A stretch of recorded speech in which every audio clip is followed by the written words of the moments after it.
네, 어려지긴 인사는 동료 의원님들의 인사로 대신하겠습니다. 완을 자산 오동동 지역구 박성원 의원입니다. 저는 오늘 잊어버린 일상의 행복, 창원시가 되찾아주길이라는 주제로 5분 발언을 하고자 합니다. 요즘 들어 창원이 특례시가 되면 어떤 점이 좋아지느냐는 질문을 참 많이 받습니다. 특례시 출범 이후 2달이라는 시간이 지났지만 어뜻 보기엔 뭔가 극적인 변화가 있었다고 느껴지지는 않기 때문입니다. 어찌 보면 당연합니다. 특례시는 지금까지 없었던 전혀 새로운 형태의 지방자치 모델이고 그 성패를 가름하기에는 아직도 갈 길이 멉니다. 그러나 창원 특례시 출범이 그저 이름뿐이었던 것은 아닙니다.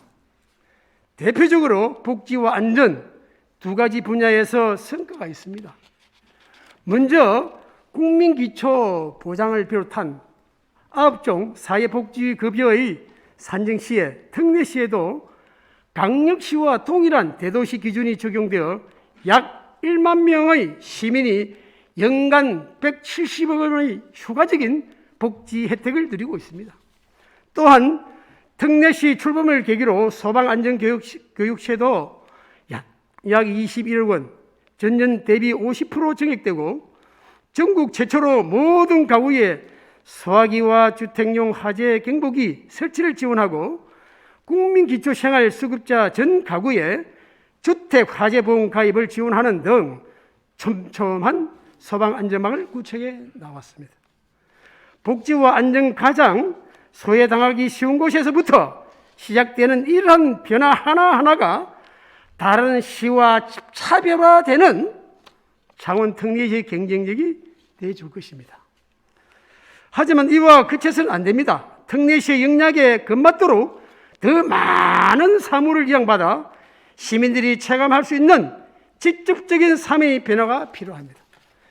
이를 반영하듯 지난 2월 국회 행안위를 통과한 지방분권권 개정안에는 창원 특례시가 그토록 바라왔던 진해 항의 개발 및 관리 권한과 물류단지에 관한 권한이 담겨 있으며 불필요한 도경유 절차를 없애서 시민의 편의를 증진하기 위한 산지 전용 허가 및 환경 개선 분담금에 관한 사무의 121개의 특례 사무도 포함되어 있습니다.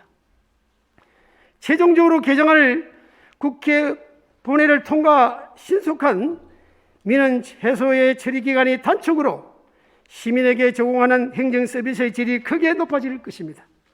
다만 이러한 성과에도 불구하고 창원 특례시의 의원으로서 우리 시가 더욱 힘써주기를 바라는 점은 바로 인구 정책 지원 정책뿐입니다.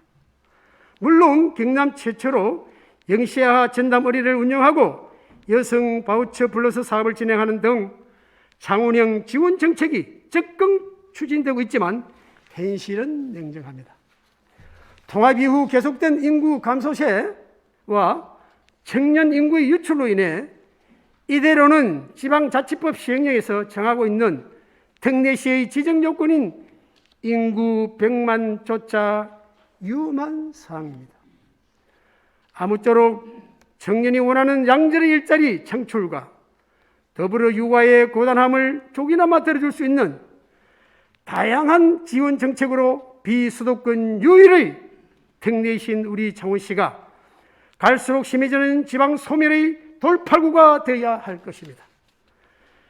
끝으로 특례시로서 창원 시민에게 감동을 주는 인센티브가 필요하다는 점을 말씀드리고 싶습니다. 창원시 도시계획 경사도 제한을 실 18도에서 21도로 대폭을 줄이고 그린벨트도 강력시에 준하도록 대대적인 손질을 필요합니다.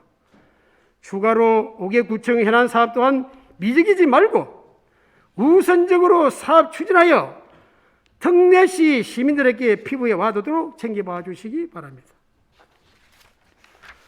사람들로 하여금 먹고 살 걱정 없이 평온한 일상을 영육해야 하는 것이야말로 가장 훌륭한 정치라는 고복경량의 고사처럼 시민들의 일상의 행복을 되찾을 수 있도록 노력하는 창원 특례시가 되어주시길 바랍니다.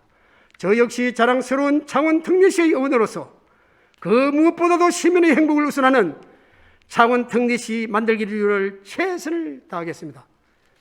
끝까지 경청해 주셔서 대단히 감사합니다.